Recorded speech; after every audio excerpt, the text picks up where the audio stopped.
नमस्कार दोस्तों, मैं सुनील दत्त अपने YouTube चैनल गिनतारा में आप लोगों का स्वागत करता हूं। आज के इस वीडियो में हम एक छोटा सा टॉपिक देखेंगे कि बीजीय व्यंजकों में पदों की संख्या कैसे ज्ञात की जाती है। तो सबसे पहले हम ये देख लेते हैं कि पद होता क्या है, उसको अलग अलग कैसे समझते हैं। जब हम उसको समझ लेंगे कि ये अलग अलग है, ये एक ही साथ है, तो हम ये पता कर सकते हैं कि वह व्यंजक एक पदी होगा कि द्विपदी होगा कि तीन पदी होगा कि चार पदी होगा। तो आइए देखते हैं एक पदीय व्यंजक क्या होता है।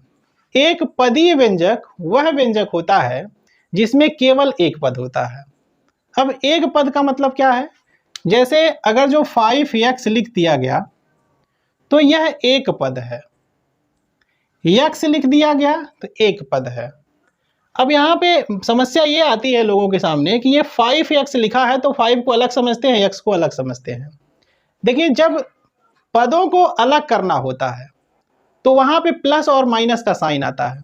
प्लस और माइनस साइन के साथ ही हम अलग अलग व्यंजक बनाते हैं। यदि गुणे का चिन्ह आ रहा है या फिर भाग का चिन्ह आ रहा है तो वहां पे उसको अलग नहीं समझा जाएगा।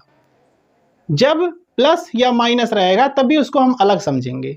जैसे यहां पे अगर जो लिख दिया गया x + 5 तो ये अलग अलग हो गया, या इसी को x - 5 लिख दिया गया तो ये अलग अलग हो गया। ये दो पद हो गया, एक दो एक दो। लेकिन ये 5x को हम एक ही समझेंगे। यदि x² लिखा गया है तब भी इसको हम एक ही पद समझेंगे। यदि XYZ लिखा गया है तब भी इसको हम एक ही पद समझेंगे। अब द्विपदीय क्या होता है? दो पद में कम से कम एक बीच में प्लस या माइनस का साइन आएगा, चाहे प्लस आए चाहे माइनस आए, एक बार जरूर आएगा वो। जैसे यहां पे लिखा गया x + y तो यहां पे प्लस का साइन आ रहा है इन दोनों के बीच में, तो ये दो पद हो गए। अब यहां पे एक पद दो पद, यहां पे माइनस का साइन आ रहा है, ये भी दो पद हो गए। अब अगर जो यहां से देखा जाए, जैसे x + 2x + y, अब यहां पे इसको क्या समझेंगे? यहां पे देखिए x और x, ये दोनों x वाला टर्म है और ये y वाला टर्म है, तो ये दोनों सजाती हों तो इन दोनों को हम आपस में जोड़ भी सकते हैं, तो ये 3x हो जाएगा। तो द्विपद तब होगा जब उसमें दो पद हों और साथ साथ दोनों असमान पद हों। असमान माने विजातीय पद हों दोनों, तभी उसको अलग अलग काउंट करेंगे, नहीं तो अलग अलग काउंट नहीं करेंगे। जैसे यहाँ पे अगर जो देखा जाए तो देखने से लग रहा है कि तीन पद है, लेकिन यह और यह दोनों सजाती पद है, इसलिए इसको हम जोड़ सकते हैं, यानी इसको हम 3x + y लिख सकते हैं। तो अब ये दो पद है, तीन पद नहीं है। यहाँ पे मिसअंडरस्टैंडिंग हो जाती है कि ये तीन पद है, ये गलत है, ये दो पद ही है। इसी तरह से हम तीन पद वाले को भी देखेंगे, तो तीन पद जब भी आएगा तो कम से कम दो चिन्ह आएगा, एक प्लस एक माइनस हो सकता है, दोनों प्लस हो सकता है, दोनों माइनस हो सकता है। जैसे यहाँ पे लिख दिया गया x + y + 5, तो यहां से देख रहे हैं कि 1 2 3 तीन पद हो रहे हैं और ये तीनों पद दो चिन्हों के द्वारा अलग हो रहे हैं, तो यहां से तीन पद हो गया। ये तीनों अलग अलग पद हैं। देखिए, अगर जो मान लिया जाए xy + 5x + z लिख दिया गया तब भी ये तीन पद है। इसी तरह से यदि चार पद रहेगा, चार पदीय व्यंजक रहेगा, तो इसमें कम से कम ये वाला साइन चाहे प्लस या माइनस वो तीन बार आया रहेगा, यानी तीन बार उसको अलग करेगा पद को, तब वो चार पद होगा। अब एग्जाम्पल को देख लेते हैं कि इस एग्जाम्पल में एक पदी, द्विपदी, तीन पदी कौन कौन से व्यंजक हैं। तो यहां से यदि ये देखा जाए तो ये पहला 5x है। 5x कैसा है? एक पदी है, क्योंकि उसमें प्लस या माइनस का साइन बीच में नहीं है, तो यह एक पदी है। इसमें भी अगर जो देखा जाए तो यह भी एक पदी है, इसमें भी बीच में प्लस माइनस का चिन्ह के साथ वो अलग नहीं हुआ है, ये पहले है माइनस। अब ऐसा नहीं है कि माइनस लग गया तो वो अलग हो गया। यहाँ पे दो पदों के बीच में होना चाहिए, दो अक्षरों के बीच में या दो संख्याओं के बीच में होना चाहिए, तब वह अलग अलग माना जाएगा। तो ये हो गया एक पदी। यहाँ पे -6 आया है तो ये आपका हो जाएगा एक पदी। यहाँ से XYZ एक पदी। 2x + 3x यह भी एक पदी होगा। देखने से लग रहा है कि दो पद है, लेकिन यह एक पदी होगा क्योंकि ये दोनों सजातीय राशियां दोनों एक दूसरे से जुड़ जाएंगी, यानी 5x हो जाएगा, तो यह भी एक पदी हो जाएगा। अब अगर जो यहाँ पे बात करें तो यह दो पद होगा, क्योंकि देखिए दोनों विजातीय राशियां हैं और दोनों माइनस चिन्ह के साथ अलग हैं, सेपरेट की गई हैं, तो ये दो पद ही हो जाएगा।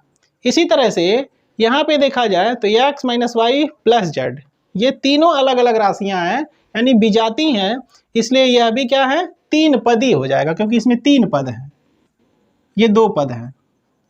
यहाँ पे आएंगे तो एक्स वाई माइनस 5, यहाँ पे देख रहे हैं इसको एक पद काउंट करेंगे, इसके साथ गुणा हुआ है एक्स और वाई का, और ये माइनस के साथ अलग हुआ है तो इसको दो पद कहेंगे। इसी तरह से 9x प्लस 5y को देखें तो ये दोनों विजातीय राशियां और प्लस के साथ अलग हुई हैं, तो इसको दो पद काउंट करेंगे, यानी ये द्विपदी है।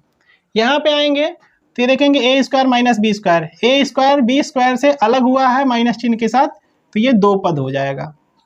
यहाँ पे देखें तो ये a square plus b square minus 2ab plus 4ab, तो देखने से लग रहा है कि चार पद हैं, लेकिन ये दोनों सजाती हैं, तो इन दोनों को आपस में हम जोड़ घटा सकते हैं, तो चार में से ये दो घट जाएगा तो ये 2ab आ जाएगा, तो a square plus b square plus 2ab, यानी ये तीन पदी हो जाएगा ये पूरा यहाँ से यहाँ तक। यहाँ पे देखें तो 3x square plus Y square plus Z minus 7xy, तो कोई भी ऐसा पद नहीं है जिसमें समान हो, तो ये चारों अलग अलग हैं, इसलिए यह चार पदी हो जाएगा। इसी तरह से x बाई 4 को देखा जाए तो इसमें प्लस या माइनस चिन्ह के साथ कोई दूसरा पद अलग नहीं हुआ है, तो इसको एक पदी कहेंगे, यह आपका एक पदी हो जाएगा। यहाँ पे देखा जाए तो एक्स क्यूब बाई 5 प्लस 7, ये दो पदी हो जाएगा, क्योंकि यहाँ पे एक प्लस साइन के साथ 7 अलग हुआ है इससे। फिर यहाँ पे देखा जाए तो 5x minus 2y minus x, तो यहाँ पे भी देखिए आप पहला और तीसरा पद जो है ये सजाती है, तो इन दोनों को एक साथ जोड़ घटा सकते हैं, तो 5x में से x घटेगा तो 4x हो जाएगा, 4x माइनस 2y, यानी ये दो पदी हो जाएगा। तो इस तरह से हम पदों को निर्धारित कर सकते हैं कि वह एक पदी है कि दो पदी है कि तीन पदी है कि चार पदी है। इसमें जब भी अलग अलग पद होंगे तो बीच में ये ध्यान रहे कि वो प्लस या माइनस चिन्ह के साथ अलग होंगे, गुणा और भाग चिन्ह के साथ नहीं। पदों को हम अलग अलग काउंट करना तभी सीख पाएंगे कि वह एक पद है कि दो पद है, जब हमको सजातीय और विजातीय पदों के बारे में संपूर्ण जानकारी होगी। तो यदि आपको सजातीय विजातीय पदों का कंसेप्ट नहीं समझ में आया है तो आप पिछले वीडियो में जाकर के देख सकते हैं, वैसे इस वीडियो के डिस्क्रिप्शन में उसका लिंक आपको मिल जाएगा, वहां से भी जाकर के देख सकते हैं। तो आज के लिए बस इतना ही, धन्यवाद।